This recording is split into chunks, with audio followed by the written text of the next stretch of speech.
11 তারিখ ছিল আমার দিদির জন্মদিন। তো 10 তারিখ রাত 12টার সময় আমি একটা ওর জন্য সারপ্রাইজ প্ল্যান করি। আর সেই মতন সেদিন রাত্রেবেলায় কিন্তু আমি চলে গিয়েছিলাম টেস্ট অ্যান্ড বাইটে কেক আনার জন্য। আর কিছু ডেকোরেশন প্ল্যান করেছিলাম তারই জন্য কিন্তু আমি অনেকগুলো জিনিস কিনতে গিয়েছিলাম। দেন অনেক কিছু জিনিস নেওয়ার পর আমি কিন্তু চলে আসছিলাম বাড়ি থেকে। আর হঠাৎ করে আমার একটু মোমো খেতে ইচ্ছা করছিল। আর সেই মতন কিন্তু আমি বাড়ির জন্য একটু মোমো নিয়ে এসেছিলাম।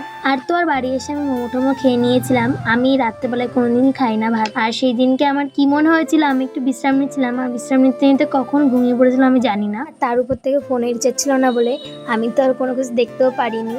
আর এর জন্যই টাইম পাস করতে পারছিলাম না। আর কখন ঘুমিয়ে পড়েছিলাম আমি জানি না। আর আমার মা আমাকে ডেকে দেয় 1টার সময়।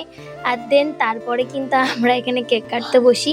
আমার মা তো খুব এক্সাইটেড, কিন্তু আমার খুব খারাপ লাগছিলো, যেহেতু আমি অনেক কিছু প্ল্যানিং করেছিলাম, অনেক কিছু ডেকোরেশন করবো ভেবেছিলাম, কিন্তু সেটা আমি করতে পারিনি। তোমরা আমাকে দেখে বুঝতে পারছো আমি ঠিক কতটা ঘুমিয়েছিলাম, চোখটা পুরো লাল।